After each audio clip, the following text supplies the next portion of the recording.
It's true. It was just hilarious to me to open this thing up and Trey's like, here's Yeah. 4 paragraphs about how you guys suck. Here's a You guys are I dumb. took the time by rather than just write, by the way, I looked this rule up and you guys got it wrong. You had to write like 18 sentences about how badly we borked it. Found the letter and the law. Yeah, is what you I like said when I copy read it. pasted per section 0.7.7.3D of the comprehensive rule guide, page 77. Like When I tried to explain it casually in the moment, you both ganged up on me. So I felt like I needed to have justification and to prove why I'm right. Otherwise, you would have just been like, no, you're wrong.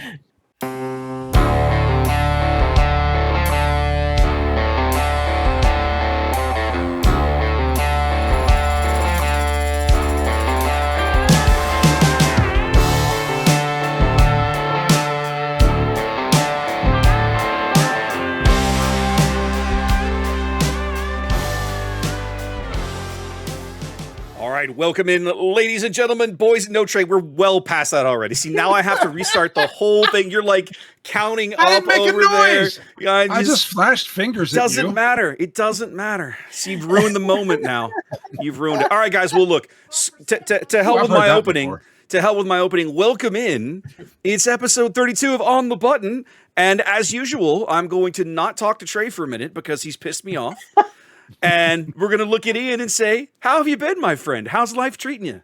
Welcome back, by the way. We missed you last episode. Oh yeah, thank you. Yeah, life, man, life hits you. Glad to be back. Things seem to be settling down, so we'll That's find good. out over the next couple of weeks. So, Okay. But I'm here tonight. I made it tonight. And we saw you. because the store is closed. The clear is closed. And we saw you this. You got to complete Yeah. cards with us this week. That hasn't happened in a hot minute. That was nice. Yeah, like a month. I hadn't made it in like a month. Has it been that long? I knew it had been at least a couple of weeks. I missed a week. I made draft. I missed 2 weeks. So like it's been like one in Okay. the past 4. Okay. I was Okay. not missing Twin Sons night. I was Okay. not missing Twin Sons night. That's true. We did a big Twin Sons night because the deck's just released. We'll talk more about that later in the episode. Spoiler alert. Trey, how's life treating you, buddy? You look like you're falling asleep over there. What's going on? You're like, No, I've been. So we're recording this on a Wednesday, and my wife and I, every Wednesday, we go play games with somebody, and we Love either it. go to my in-laws and have a game of hearts that takes zero thought, and we just hang out with some couple of old people that are my wife's parents, or we go to this other pair of friends that we've got, this other couple that we've got, and we play like hardcore thinking games. And I played hardcore thinking games tonight, and like it was about an hour, and where I was in the my wife tank. doesn't think I was in the tank for an hour, like trying to figure out. I'm learning a new game that they showed us, and like I'm like trying to figure out the best way to win. I got super close to winning, but I didn't win. But anyway, I've been in the tank for an hour, so I'm like zoned in. Okay. You're like resurfacing now, coming up for air.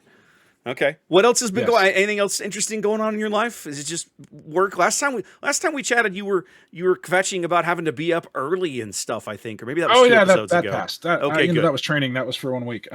Work is back to normal. I'm actually doing a lot of really interesting stuff with.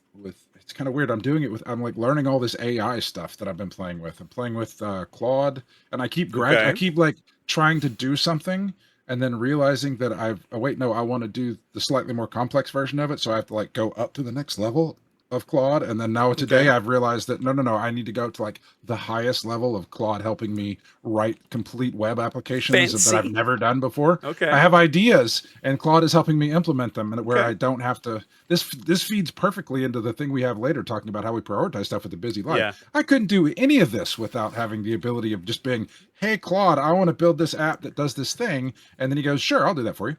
I had a really cool AI moment at work earlier this week that really stood out to me. I'm in my line of work. I'm a marine engineer by trade, right? And that's what my degree is. I work in offshore oil and gas, so I spend a lot of time looking at various rules and regulations. Go ahead.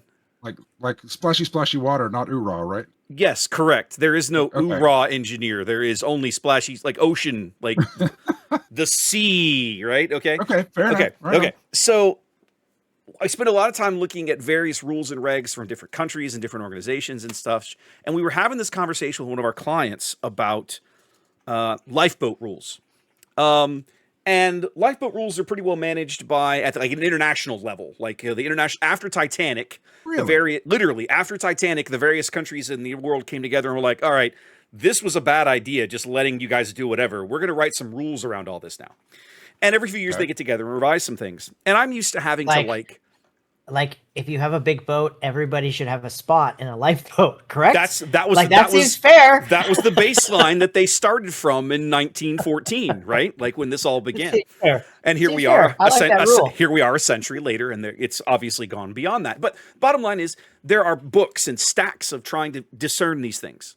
And we were having this conversation with a client. We were talking about these rules, and I was like, "Man, I know this thing exists, but I know they revised it. I couldn't remember when." I went to like Grok, I think, and was like, "I'm looking for this, I'm looking for this thing," and in like 30 seconds, it was like, "Oh, that rule is this rule, part number, page, section.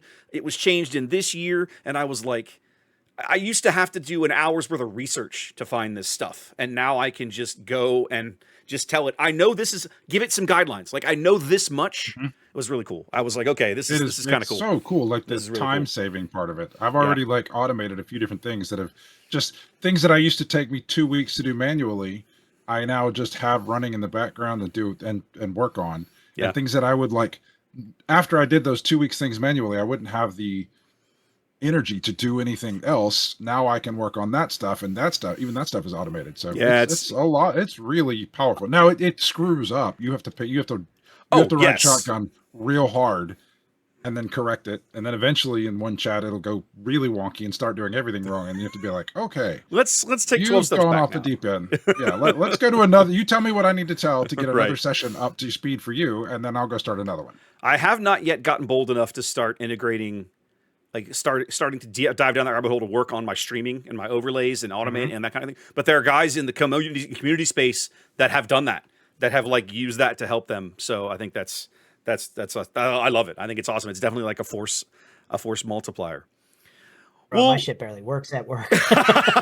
You have a different world. Like retail's a different world, man. My computer that we have that runs like our registers, it has to be 15 years old, maybe 20 years old, straight up. NCR. Like, and think about like how old that is, like PC. Oh yeah, I hear you. Sometime So, remind me, Ian, and I'll You tell guys you are like about. all this AI stuff, and I'm like, come on, man, work, baby, work. Remind me sometime. I'm going to tell you about one of the other groups that I volunteer with that maintains 25 and 30-year-old PC systems. That'll be entertaining. That'll be a great conversation. That sounds like our servers, I bet. Oh man, it is a labor of love. Let me tell you. Well, guys, Unlimited is obviously still chugging along. We had another big sector qualifier last weekend in London, won by Vader Yellow of all things. I was a little surprised to see that. I hate that deck so much. I'm not shocked because he hasn't really gone anywhere, but he had definitely kind of faded into the background. Like, still there, people still playing him, but not nearly the new hotness that Lando Blue, Lando Lake Country, or a Data Vault, or a Red, all these other things that popped out of the new set. And suddenly it's like, here comes Vader, chonky, like, ha ha ha, you thought I was gone, and you were wrong.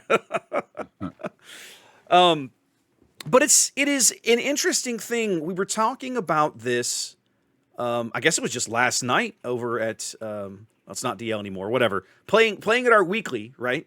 No, it's Dragon Slayer. It will always be. Yeah, Fair enough. I mean, it's been a decade. You're not getting paid to call it the new thing. Call it what everybody knows. Fair enough. But I mean, it's been DL for 10 years, so it's going to be hard for me to break away from calling it that. Yeah. Right. But we were looking at this, and I think, Trey, you might have pointed it out. Somebody else in the crowd pointed it out, that box prices of Lawless Time have not radically fallen off a cliff the way that the last two sets did within 4 weeks, the 6 weeks much of more release. than the last two sets. It's like all the way back to Shadows. Did JTL fall off? I don't remember Shadows falling off quite that quickly. Maybe it did. JTL didn't fall off. JTL it's didn't fall off hard. immediately, and it didn't fall off as far, but it fell off. Okay. And Twilight fell off. I know Twilight absolutely did. I know Legends of the Force and Secrets of Power both did, because I remember having conversations in December about how cheap Secrets of Power had gotten so quickly. In like 3 weeks, vendors were like, Amazon was like trying to shove it out the door at like, $60 a box. Like, just get rid of it. I mean, I say Amazon. There's 1,000 people selling that thing on Amazon, so it's not just one person. But the market price, let's say, had the bottom had fallen out. It doesn't feel like that's happened right now, where we're at with Lawless Time, and we're right at the 8-week mark. I feel like that's noteworthy, fellas. It is incredibly noteworthy. I mean, we've spent a lot. We've pushed a lot of air out of our lungs and through our vocal cords on this show, talking and griping about how poorly handled the packaging, the versions of cards, just how saturated it was, how they seemed like they were just trying to scam a buck out of somebody at the expense of everybody else, how the game was getting dropped because people that were reselling it couldn't make any money off of it. Like we've covered, and we're not the only ones. It was a pretty big topic of conversation throughout the hobby and throughout the on Reddit, and people were writing articles about it. And that is just like they made a few tweaks. They got rid of foils, and they gave a little bit more exclusivity to regular legendaries as opposed to making everything a prestige version. And they trimmed down the number of serialized cards, and like they didn't do anything super dramatic, except I think the most dramatic thing they did was to say we're not going to make foils anymore. But that tweak has done a ton to make the game commercially viable again. So it is awesome. They did a really good job. Their 3 best cards, or the 3 most sought after cards, I guess, are what? Stranger, Liberty, and Single Reaction. Is that what it's called? Single Reactor Ignition is the card you're thinking of. Yeah. So those 3 cards can only be got a regular, a hyperspace, and a hyperfoil. I think because of that smart choice to not make those cards prestiges was a very smart choice. When it comes chase legendaries again. Yes, exactly. The boxes are selling for $86. Like I looked it up on TCG. So they're selling at $86 on TCG with shipping. Right now I can't find any boxes for sale on TCG. All that's for sale are starter deck boxes, and pre-release kits. And this is another thing. Another thing that we talked about was them dumping everything on the channel at once at the beginning, and they didn't do that this time either. Either that, or they just didn't. They don't have any product left because we can't. We have retailers like we can't buy it local. Yeah, Dragon's Lair, they don't have it on the shelves, and they can't get any more. Yeah, it sounds like some of the distributors are drying up. I don't know how real that is. It just feels that's the gut feeling you get. You can't find it. Go ahead. Well, that we talked about, like, and I think. I don't know who made the point, but we had the point where even if that's not the way it actually is, FFG has the capability to hold it back and make it feel that way. So yes, I don't know. Or have they already sent all those cards out into the channel and they're just out, or are they sitting on pallets and pallets of these cards and just making it feel that way, and then more will come out over time. But either way, it's freaking worked. Like they've done a great job. Yeah, they've done a great job. They are for sale on TCG. I can buy one now. I'm missing 87. I don't know. I sort it by sealed product, and it's the first thing that comes up. So you can get a booster box for 87. So why is it? That's so weird that it's showing up. It's showing up on you, and it's not showing up on mine. That's weird to me. Yeah, I got it pulled up. Lots of people are still selling them, but 87 is what I paid at pre-release. So it's held from pre-release. It's held the same. I don't really know. Like, how much does a retailer pay for the box? Like, what is a retailer paying? About anywhere from 60 to 65. They get a minimum of 43% discount, maximum of I think about 50% discount.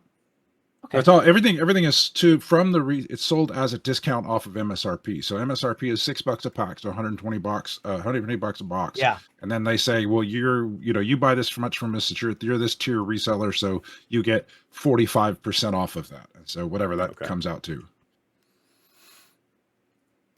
I think. So, go ahead.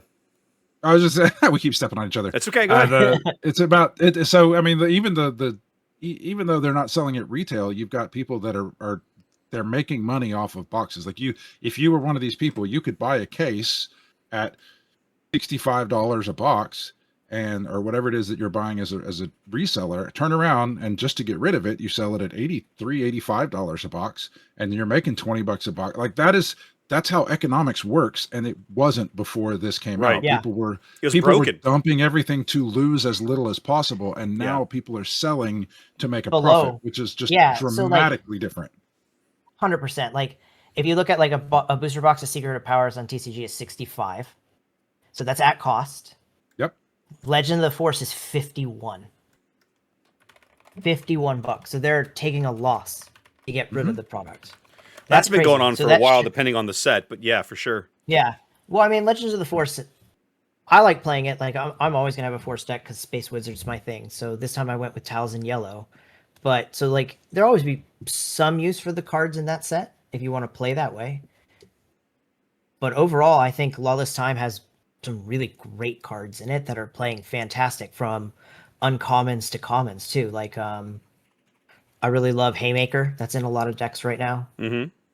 Like, there's just a lot of really great cards that have come out of that set. So I hope they keep that going. I mean, I think it's quality of cards that really helps.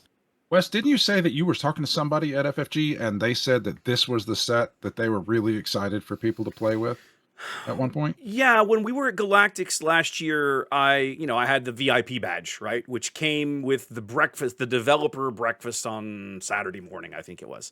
So you had an hour, and you went in, and they fed everybody, and then you got to camp at a table, and then the game design staff kind of filtered in, and everybody sat down and was there, and you could just visit with them. And John Leo sat at our table. I sat there with Jeff Kuhn.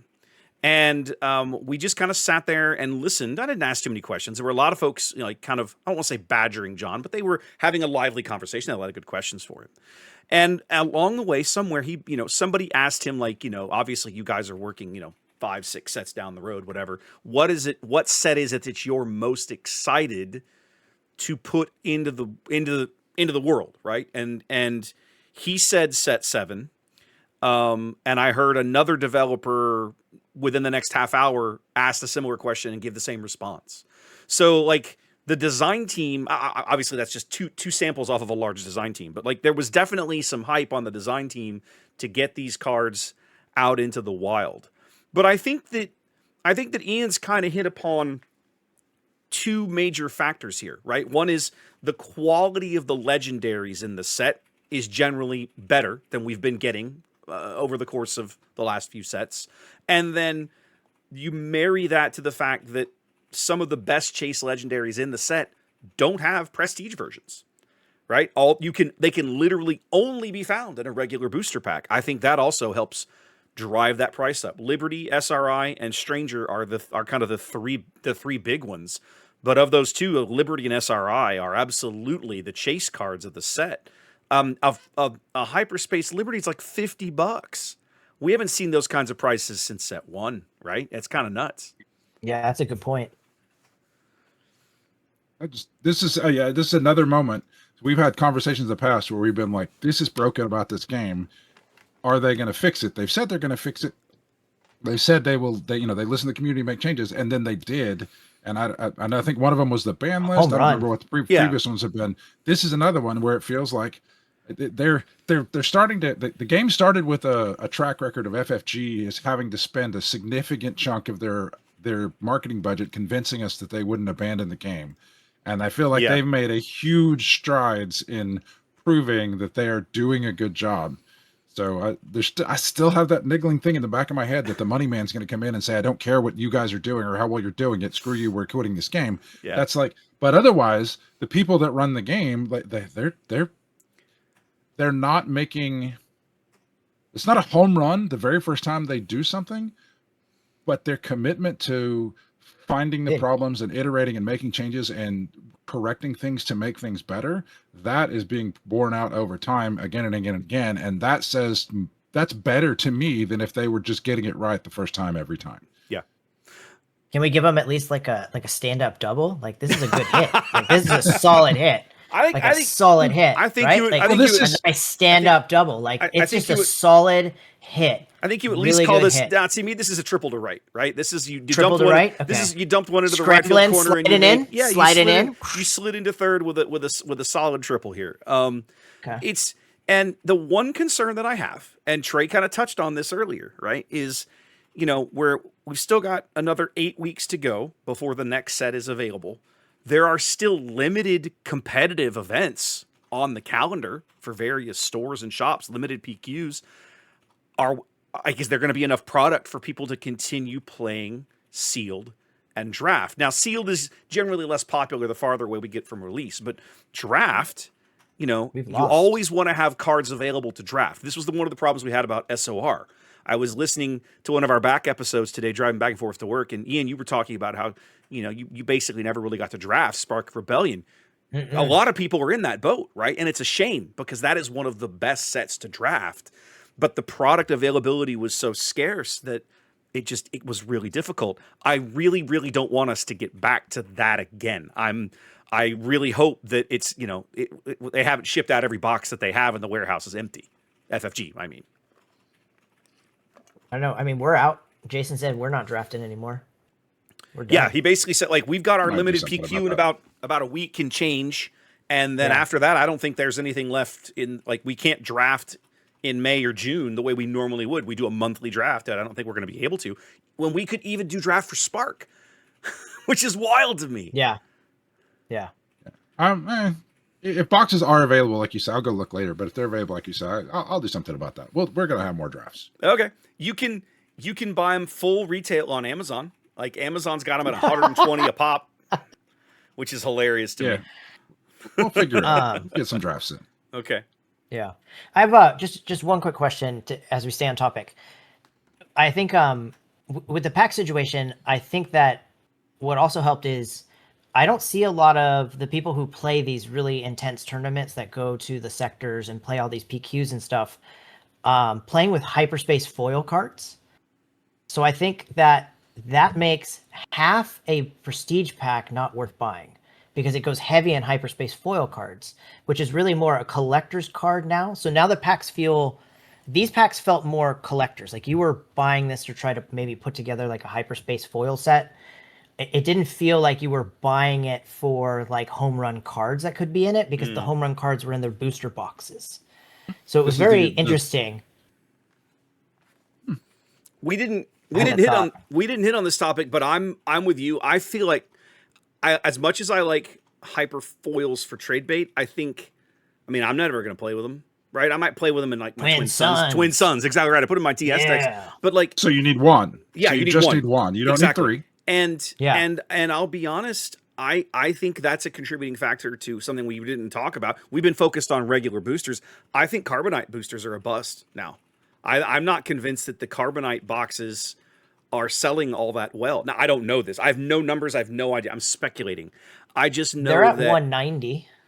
I mean, that's about where everybody else's are. You can still buy JTL Carbo boxes for that price. But what's the buy price on them? Is it like 125? I have no idea.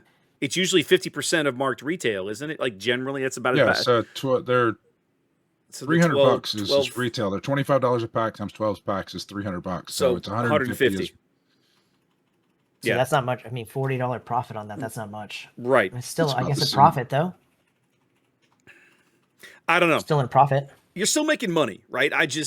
It feels like they are not nearly as sought after as they once were. Because you still have to buy you still want to buy other stuff because you're not trying to get every prestige. So it just all works out. Like I haven't seen the ridiculous number of everybody's posting their cereal pulls and like it feels very scarce to have gotten a cereal. And for the people that don't really want the serialized cards, they're happy to go with now that you can get a hyperspace foil in every pack and a hyperspace in every pack, they're happy to pick those up through regular boosters. It's true. It's just so fun to open. Every change they've made feels like it made a significant impact and pushed us more into better economics where it makes sense for someone to carry this game and want to sell it to people. So now I have to wonder, different topic, and we don't have to talk about this, but I'm going to throw it on the table. I'm curious what the audience thinks. So come into the comments section, leave us a comment. I want to know what you guys think. If the economics of the game improve back to where they were, let's say in year one, which felt better, do you think some of the stores that dropped the game might turn around and come back to it? I'd be curious. I'm curious to see what folks think about that. And if anybody's listening that is a shop owner, then let us know. Absolutely. I'd love to know. Did you drop it? Are you more excited about carrying it now? I'd love to know. How does this affect you as a shop owner? I'm not that level of shop owner, so yeah, I'd love to know. Yeah, that's a good point. We had a really, really good question come in from one of our local community, and I love it when people send us questions and topic ideas. This is from Zach, one of our new players. Trey, you and I have talked about, we've all talked about Zach on the podcast before. Zach's only been playing, what, like 2 months? 3 months? Started in late Secrets. October, early November. Okay, so six early months. November, yeah. 6 months. He came in like right around Secrets of Power. Oh my God, he's been here for 6 months already? 6 months? Ooh. Crazy talk. And I still look at him, I'm like, hey, it's Zach. He's pretty new to the guest. 6 months, man. Exactly. He's a regular now. He's a regular now. Okay, so I'm going to read this verbatim so we don't get it wrong. Here's what he asks. He says, how do you approach prioritizing your time devoted to SWU, to Star Wars Unlimited? I only have so much time. Do I just grind Carabas playing my deck? Do I try out other deck ideas that I've cooked up? Do I spend time researching meta decks? Do I sort cards? Do I put together physical decks? Do I drive to a store for in-person play? Which is a real problem in a city this big, right? Because you can drive an hour across town sometimes to have to find games. Do I listen to podcasts? Trey knows all about that. Trey does. Do I listen to these podcasts to learn more? Do I discuss SWU with local friends? I'm constantly finding myself with less time to invest than other things I could do. I would love to hear y'all's thoughts. Ian, what do you got for me, buddy? Man, that question hit real personal for me. I'll bet it did.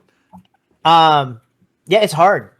The first time I thought or played about SWU in like almost 2 weeks was Tuesday. Mm-hmm.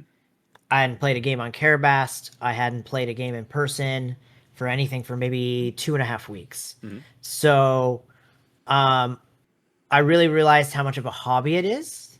I think I thought it was kind of more of like a part-time job, I guess, for me.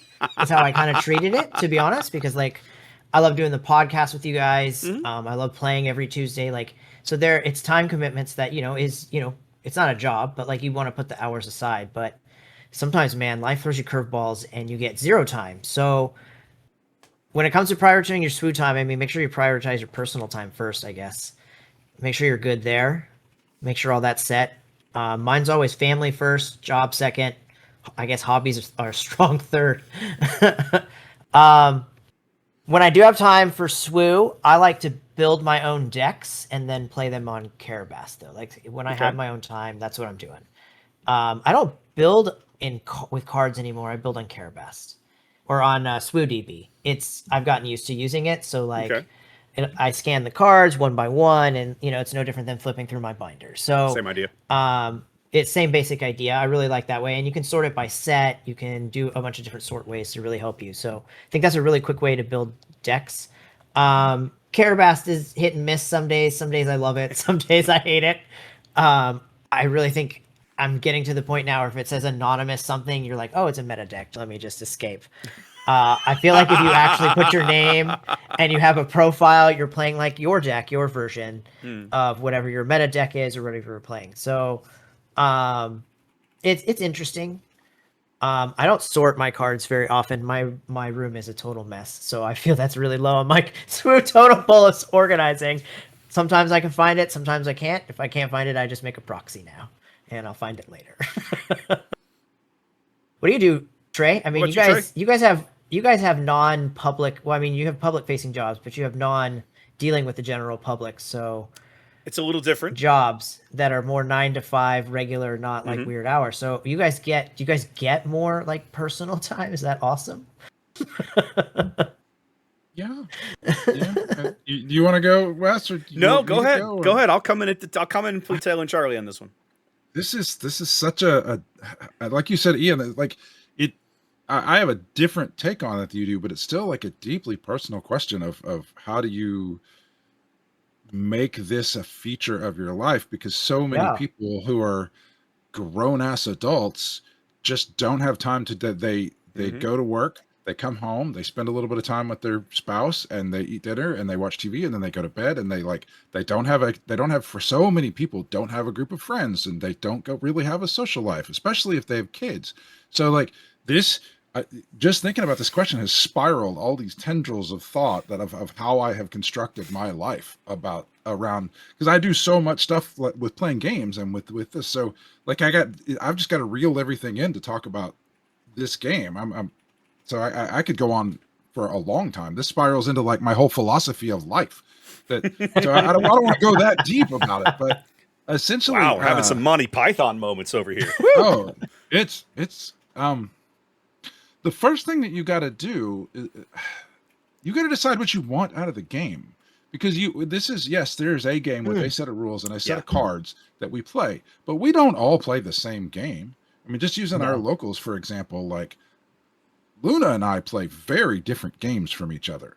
Luna's about playing hardcore. I want to win. I'm going to go to the big events and I'm going to like play the meta decks and I'm going to put time in. This is what I do. I grind games. And mine is a lot, I want to win, but mine is a lot about, I want to go hang out with my friends and I want to socialize and I want to put my own creativity into these decks. Like, and I'm not disparaging Luna's outtake. That's just, neither one is better or worse. It's just different. It's a personal decision. Things. Yeah, we want different things out of this game.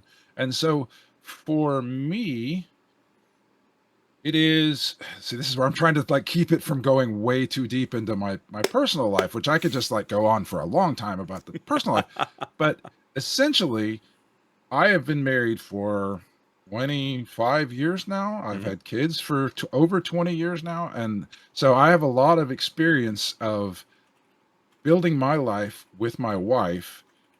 And part of that is that we both, in order to make the time that we're together as special as it can be, we both encourage each other's to find fulfillment in life, not just like to be happy. And then when we come together, we are happier together if we're happier outside of this. And so we both very much support the other person having hobbies and interests outside of just her or me or the kids or just the stuff that we do together. And so I've been able to, from the days back of playing Magic, I like over 20 years, I've had one night a week where I go out and I play cards with my friends. And it started with Magic and guys I used to draft with from Midnight Games, and then it moved forward, and then eventually it became Destiny, and now it's Star Wars Unlimited. And I've just had that. And my wife is amazing and fully supportive of that and makes sure that she doesn't expect me those nights when our kids are grown now, they're out of the house. She made sure that like I didn't have anything conflicting that night that I had to drop. If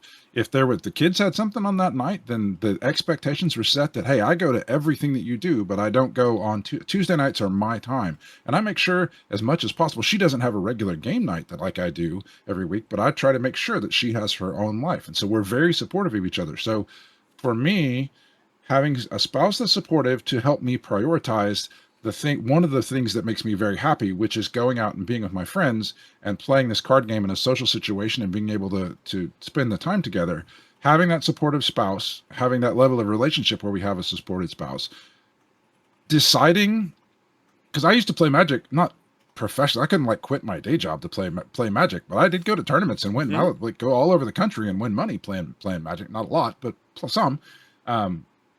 Deciding that I didn't want to do that anymore. I've spoken recently that I don't go to the big sector qualifiers because the level that's required to do well of the grinding is just not fun for me. So I've identified the parts that are fun to me, and that is playing Twin Suns with my friends or building some crazy deck that I think is a good time and going and testing it out on the one night a week that I get to play. And so as much as I see some of my friends go off and play these big nice tournaments and either do well or not do well, and then I can kind of talk to them about the theory later.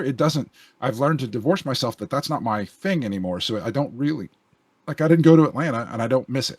So that, decide what you want. If you decide that you want to play at a high level and you don't have a lot, the only other thing I would say about that is that you're going to have to put in time, but you also probably are going to have to put in money for something like KTOD, one of those places. So you're going to have to get the experience and the time of knowing how to play these cards, whether you do it all yourself or you pay someone some money to do a lot of the work for you and then just tell you the results.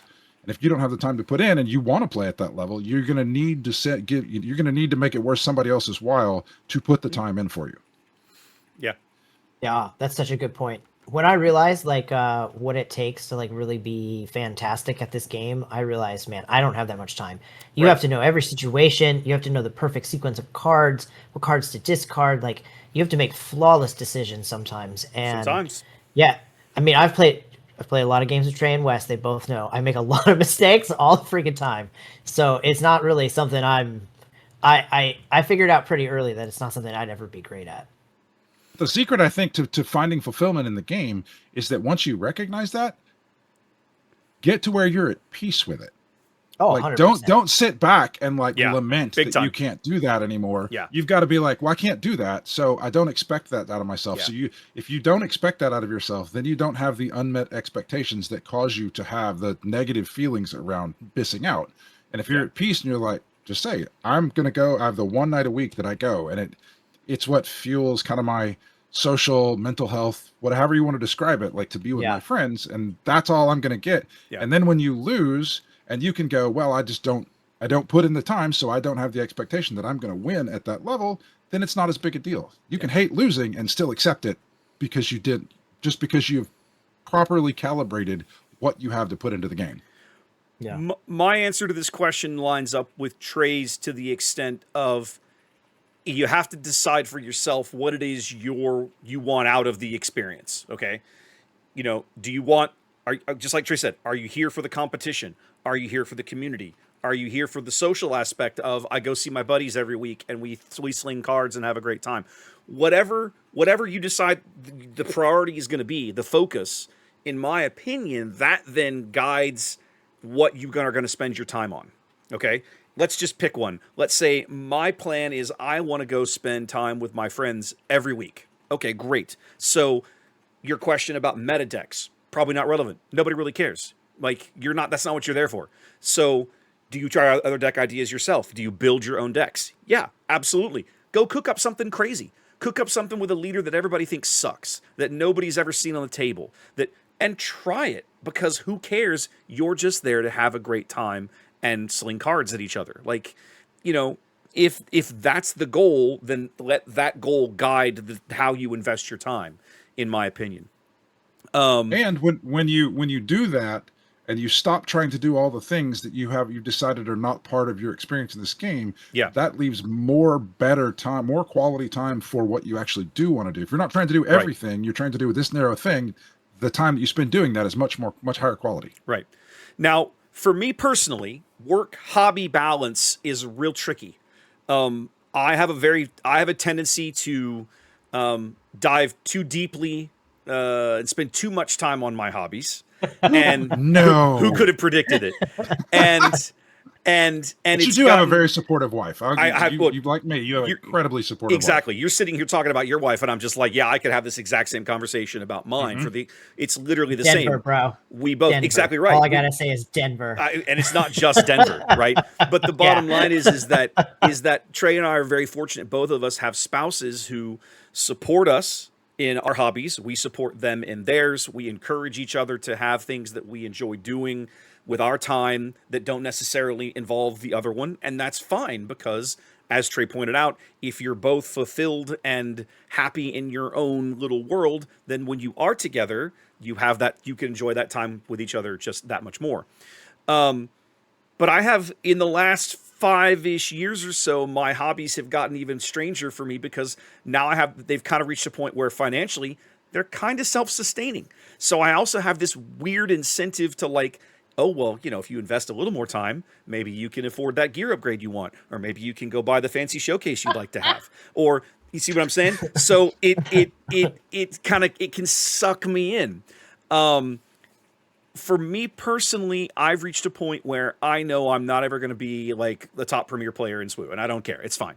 I really enjoy limited. And Trey, to your point, the next time there's a limited sector or a regional championship in the States, you should come and play in the limited event, because I think you would really enjoy it. I think you'd enjoy it. I had such a blast playing in the limited event in Milwaukee, and then I spent the rest of the weekend just hanging out and playing side events and meeting people, and it was such a great experience. And I looked at the Premier guys, and I was like, I'm glad you guys are competing. I love this aspect of the game. It's just not what I want to be doing with my time when I'm here. for me personally, one of my major focuses, obviously, has become presenting the game online, like streaming it, right? How do I present this?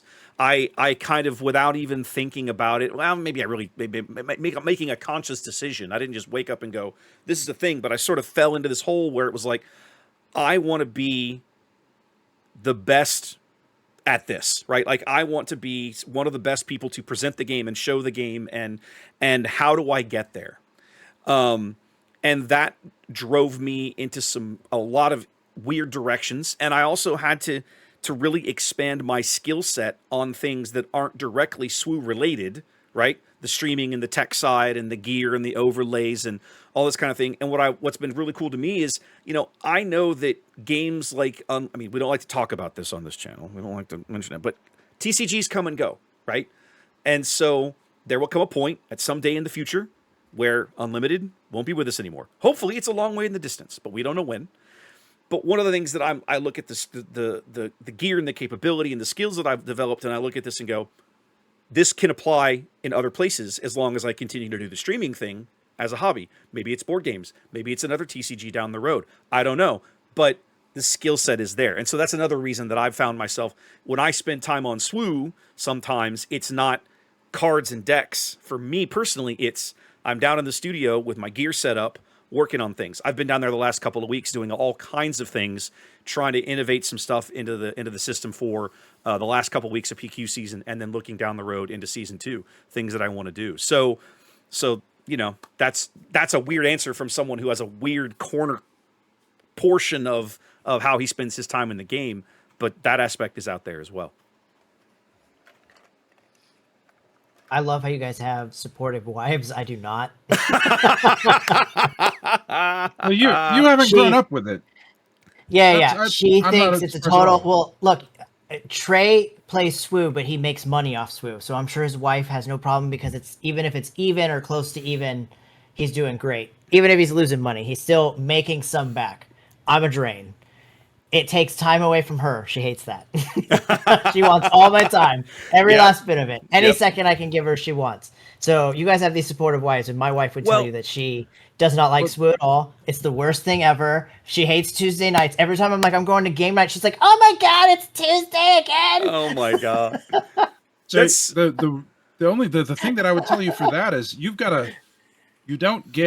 I did not get a supportive wife because I said I'm doing this. I got a supportive wife because I said, let's find out what you want to do, and I want to encourage you to do that. And then in pushing her and her finding her own thing and going out and branching out and finding her fulfillment, then it became okay for me to do it. And by giving to her that way, she gives back to me. Right. It is not a section of me going, I'm going to do this thing. I see Jealous. Ian's looking very contemplative. I can't figure out if he's trying to laugh or figure out how to make that work. I don't know. No, that's impossible. My wife sees it as time away from her. It's fine. I mean, she doesn't mind that I go. She's very semi-supportive, but like, she does not like SWU. If she had a vote, she'd be like, cancel the game. It's terrible. She came to Vegas with you last year. We all had dinner. She looked like she was having a great time. It's Vegas. I know. We got married in Vegas. I know. So Vegas is a special town for us. But she, even then, like, I left early one day to go to Beyonce. That's true. You at did. Vegas. You were taking good care of her while you were there, but while still trying to make sure that you were enjoying. I got some SWU in. You did get some Unlimited in on the table. That's fair. That's fair. Great question, Zach. And I feel like, I don't know if that answers what you're after, but I really feel very strongly that in order to answer that question, you have to decide for yourself, what is it you want out of the game? And then that's going to guide your answer. Like, once you say whatever the answer is, you'll be able to go, okay, then these 3 bullet points underneath it are what I need to focus on, whatever that is. Right. So, and when you're new to the game, like you may not know yet. Know that. You don't know. The first part is just exploring everything. Absolutely. And figuring out, like, Zach's only been doing this for 6 months. Exactly right. Yeah. Right now he's playing a lot of meta decks, and he's putting a lot of time into being really good at the game. Oh, exactly right. That may not be what you want. There's nothing wrong with not knowing the answer to that question right now. Your answer might be, I don't know, so I'm going to keep exploring a little bit of everything, and that's also a valid place to be. Right? It's not wrong. It's just you haven't answered that question for yourself yet. Go ahead, Ian. I want to give Zach a shout out. he's been on Vader Yellow forever. Every time I sit Oh, down with yeah. him, I play a Vader Yellow deck. I sat down with him this week and I was like, if you break out that Vader Yellow deck, I'm scooping, bro. I cannot, like, that's the one deck that even when I played on Carabas, no matter what I do, I just, because I'm on Talzin Yellow, I think that's just like the world's worst matchup for that It's deck. not a great And matchup I for just, Talzin. That's true. I just can never figure out how to climb that mountain. And I was like, Okay. bro, I cannot do it. He whooped me up with Piet red, I think. But I mean, it was still like, I was like, if you break out that Vader deck, I'm scooping right now. Good topic, though. Good topic. Guys, let's talk about Twin Suns for a minute, right? We're now just a few days after I know Ian's all excited. We just had the Twin Suns pre-constructed decks came out late last week. I don't know about you guys. I've only picked up, I think, 3 of the 4. I bought the villain ones this week over lunch, and last night we sat down. We got to put some of these cards on the table. What are you thinking? Like, give me your first impressions. Let's go back to Trey. We'll get to you in a minute, Ian. All right, so I have them all. I had an event here. I think we talked about it before. I had an That's event. right. You ran your event last Saturday. How did that go? I had. It was small, but we had enough. Okay. We played a few different games and had a new person come out. And, Good. we had a great time playing it. Got to teach somebody Twin Suns. Awesome. It was a lot of fun. It's a stark contrast. These pre-constructed decks. It is a stark contrast between playing these decks with cards that are specifically built for Twin Suns, with the decks that we have been putting together for 2 years now, that are built with cards that were primarily designed for Premier. It just feels a lot more the Dooku ability, where you heal 2 bases for 1 and give somebody you and somebody else a battle token. Just that the effect that do all that sort of stuff. There's the Rex ability where it doesn't cost anything to use, and you can untap an opponent's unit. He's so ridiculous. Like, there's so many encouraging of the multiplayer, of the conversation to go back, and the deal making and the discussion, and what do you me going, hey, that's true. What are you gonna do? What are you gonna do with that guy if I untap him for you? Well, I'm gonna hit that guy. Cool, I'll untap him for you, so that I can get my effect. Then it's a dramatically different game, and dramatically different. I would say it's more fun if everybody's playing those cards like that. It's a more interesting, it's a more interwoven game. It's more, every turn has more people interacting with each other than it did before when you're using the new cards. Because my turn is not just me playing a unit or attacking with a unit. It's now me going, hey, that guy needs to die. If I untap your guy, will you? It's a lot of that conversation just based around the cards. And there are enough of these cards now that do this type of stuff. And it's a lot of table talk. It's a lot more social. It's really raised that level of the game. As far as the power of each of these individual decks, I don't know that they can stand up. If you bring one of these precons and everybody else has been playing for 2 years, brings their best Twin Suns deck, I don't know that you're going to be able to finagle and talk your way into getting people to help you. You may just get killed. That part is, but again, they're precons, so they're not meant to be the sharpest of the sharp end of what they're good at. Right. I do know that I cannot play at least the Dooku deck when I play with you guys. I ran into this yesterday when we played at Twin Suns. Yeah. I played several games of Twin Suns. I played several on Saturday. I played several yesterday. And when I'm playing with people that I haven't played with, I don't even win all the games. I won maybe 2 of the 5 games that I played. And I was able to stop and have interactions and talk to people and that thing where if I untap your guy, will you go attack him? And I do all of that. Then it's okay that I have not built the strongest, biggest, baddest piece of armor and weapon that I can put on for us in the form of a deck to play to defend myself against everybody going after me.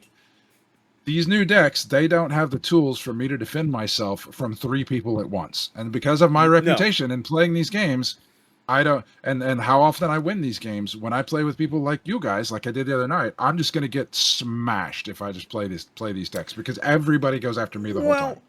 So I'll be honest, to me, one of the nice things about these decks, I feel like they're very well balanced into each other, in my experience, right? Do they have some Sentinels? Yes. Are they drowning in Sentinels? No, they aren't. And so I think that is nice because maybe you draw into one, but then your opponents can probably conspire to get rid of it if they really want to. So like, it doesn't feel nearly as oppressive as that ridiculous Ray Chewbacca thing that you bring. I haven't played that in forever. It doesn't matter. The deck is still stupid. So That's true. It is true. it's completely It's dumb. awesome though. It's completely dumb. It's so great. But the point, I agree with you, right? But one of the things that I didn't realize when I first sat down, right? Every one of these decks comes with a 27 HP base with an epic action on it. But the flip side of the same card is a 30 health base. So if you're willing to turn off whatever that epic action is for the deck you're playing, you can get a traditional 30 health base and be more or less on parity with probably everybody else at the table, even if they're playing one of their precons, which I think is interesting. The one deck you kind of are discouraged from doing that in is the Maul deck, because if you play the 27 HP base in Maul, you can get both Maul and Savage on the table on the same flip turn rather than having to wait an extra turn for Maul. One of the things that I've noticed about that deck, that each deck has its own characteristics, but the one that stands out as having the most unique characteristics is the Maul Savage deck. Okay. Because the Maul Savage deck plays a giant ass unit, and then everybody kills it. And then it plays a giant ass unit, And everybody kills it. Everybody's like, oh my God, it's a 10-10. I watched you play this deck, and you were just getting pissed off because people keep killing your stuff, and you have nothing to play with. And They then weren't you won the huge. game. No, And I didn't win. It doesn't matter. I didn't win. I watched you win one. The one that I won, I was playing Maul Savage. That was the one that you No. started with. The one I got killed on. The one were you got playing killed Maul on, I Savage. didn't win that game. I got to choose Jason whether won that one. Ian won or Jason won, and I think Oh, I that's- chose Jason. Yeah, Jason won that one. You chose chose Jason. Jason, but I that's chose because Jason. of the ruling that you guys got wrong. Well, it doesn't matter. Like it It wouldn't. It didn't still matter wouldn't. either But it way. still wouldn't have been enough to finish either one of them off. Didn't matter. I only lost out on 4 damage, and it wouldn't have been enough. But the bottom line But is it go still ahead. wins. Like I like that. Just Yeah. that Maul deck. I've still seen it, even if that being not quite a win. That Maul deck, I've watched it. The units, they play a big unit, it gets it's- killed. They play a big it's- unit, gets killed, and then It somehow has a lot of It's got punches some out of really nowhere for like yes. 12 and wins the game. It's got some it really has a lot of skanky ramp tricks in in it. it. Has a lot of ramp in it too. I Not bought a that lot. deck from you, and I've been it's got I think It's every got ramp card it some. can play. It's got resupply carrier, Oh, okay. the 2-cost one that ramps. Like it's got Okay. Crate Dragon, so that deck is trying to get you late. I think if you want to play that deck, because you're going to play a big unit out, just play Big Sentinel, Big Sentinel, Okay. Big Sentinel, Big Sentinel, Now, Big Sentinel every time I- to get you late. Could get you there. The very first game of the night that I played, I came in halfway. I picked somebody else had been playing the Anakin Padme starter, and they got up to go play Premiere, and so I sat down at like the 5 resource turn and played that the rest of the way. And I was sitting across from Zach, who was playing the Maul deck, and he ended up winning that game because his flip turn was... No, I won that game. The second game we played, he stayed on the Maul deck. His flip turn with that deck was bonkers because he flipped out Savage, attacked, played Darksaber on him, readied him again, flipped out Maul. It was absolutely bonkers how much damage he did with just those 2 guys on his flip turn. It was crazy. So those are my thoughts on the new decks. Like I Okay. really like the spin that they have. All the new cards have spit. The interconnectedness of every Yeah. turn is I appreciate. I liked it before, but I really like what those cards have added. Ian, what about you? Well, I had a opposite. I didn't have a You precon didn't. deck. So you didn't play So- one, but you played against a No. bunch of them.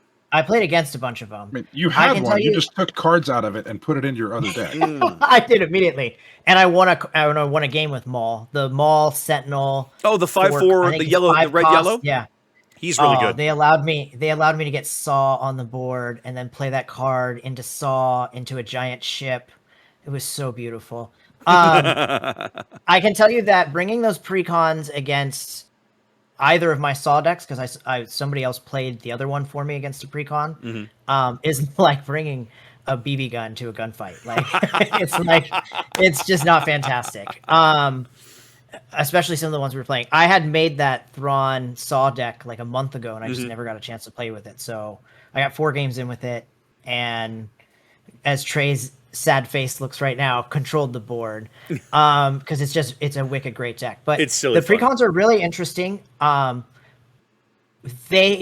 build much different than we have built decks. Like we've been playing Twin Suns since set 1. I remember our first time trying to play it. You guys we built have 50 card. Yeah, I think Trey was. There was a few of us, but we built 50 card Yep. Twin Suns decks. We tried. Yep. So we've been playing it since, at least trying to play it since set 1. The precon decks are literally made so that you interact. All the cards interact with each other, and it makes it a much more social game, which Yes. I love. The whole night, the games were like. They were loud. They were rowdy. They were like what you want them to be. A good TS game And should be a little rowdy. A good TS game, yeah, it was loud and rowdy. Like every game was like. I'm gonna use I think it was the first game I played with Trey.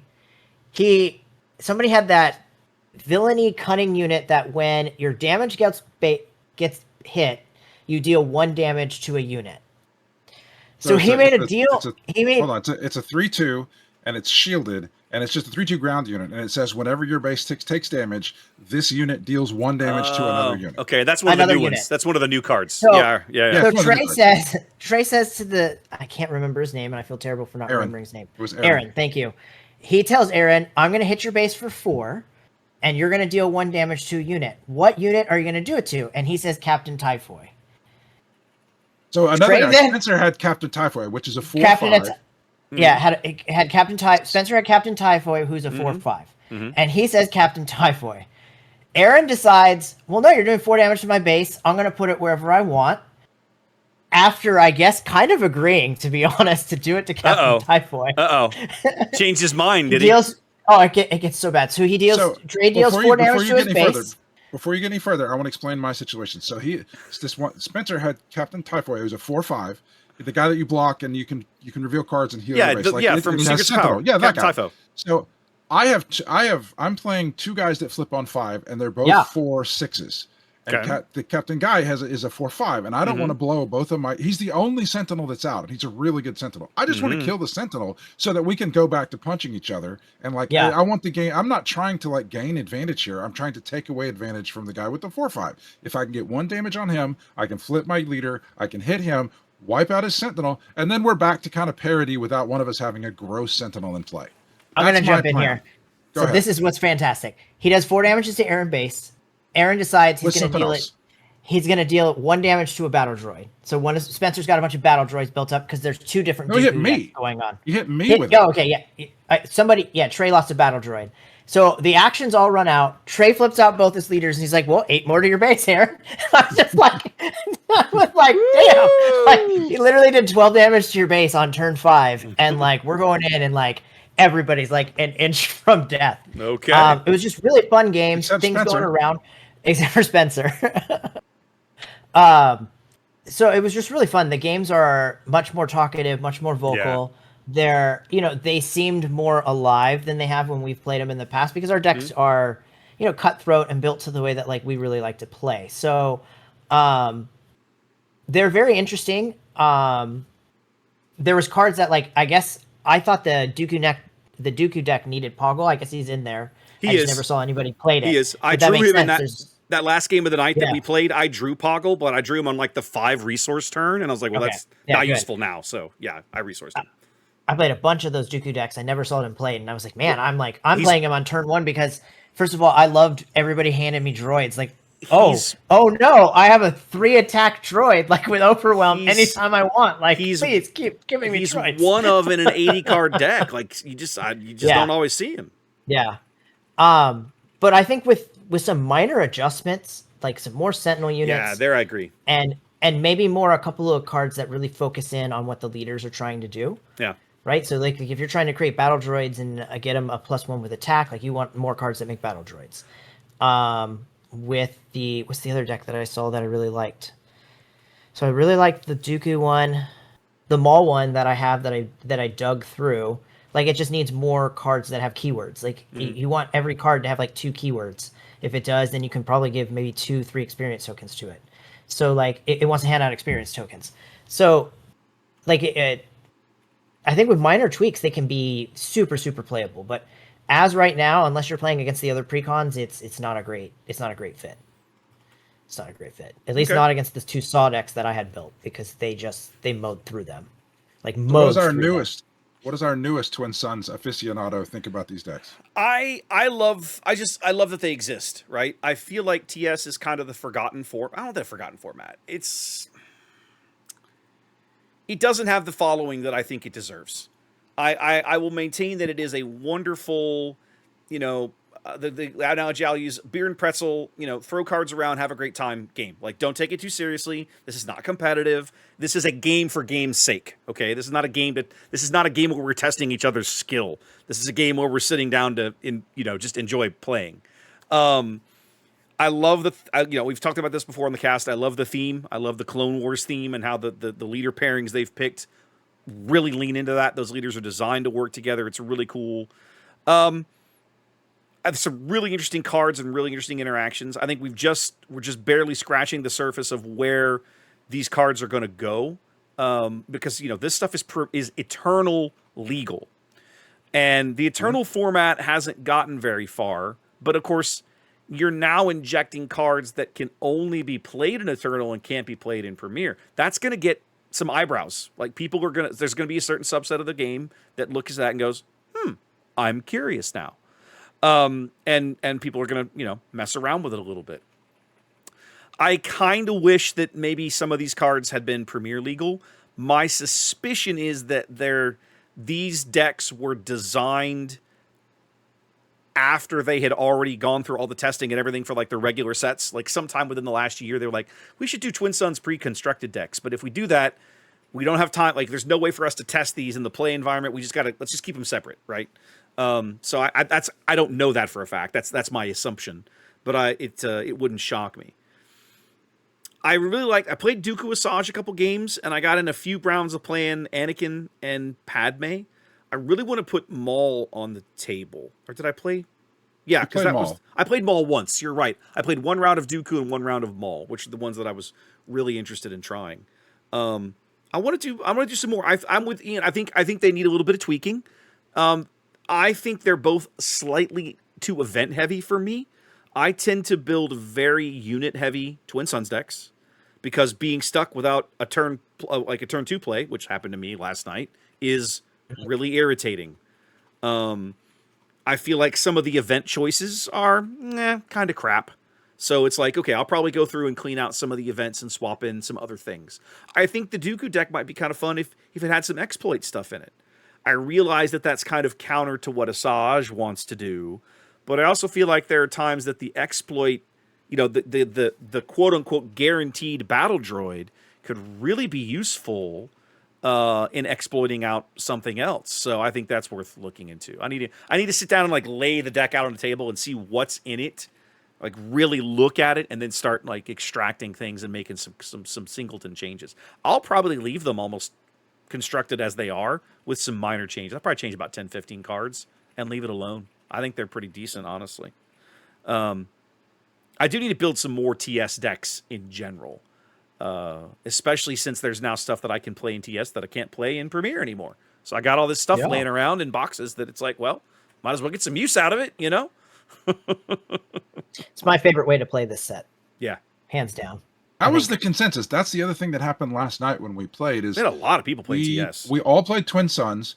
When the store closed at 10, there were still like 10 people there playing Twin Suns, which usually by the time that rolls around, most people have cleared out for anything else.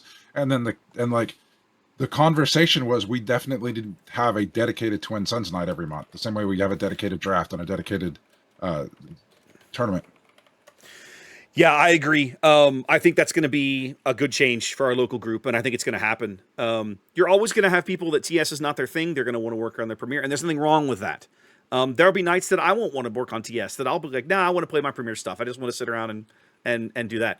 But I think having an expected night on the calendar where TS is like the main gig is a good thing. Hope so. Yeah, I'm looking forward to that. I think that everyone kind of deciding that's a thing going forward is going to be a good deal. Anything else we want to talk about? I think we've kind of hit our topics, hit our time limit for the week. You guys got anything else you want to drop in before we head out the door? Only thing that I want to drop in is a little bit of self-promotion. If you're a fan of the leaders that I do, the custom leaders, the alt art leaders that I do that I put up on Etsy. I did all 8 of the new leaders. Oh yeah, you talked about And this. they're sold. I have them listed as pairs, and if you want to go look, if you just want to look at them, if you want to download the files and print them yourself, or if you want the full versions, you can print for the. Cool. You'd have to crop the files yourself and do them, but you're welcome to. You know, but also like if you want to pick them up, they're all on Etsy, the Kingwood Hobby Shop, and I'm really happy with how the art turned out. I think it looked really nice, and I'm pleased with all 8 of them. Awesome. They're great. Awesome. All right, guys. Well, with that, we appreciate you tuning in.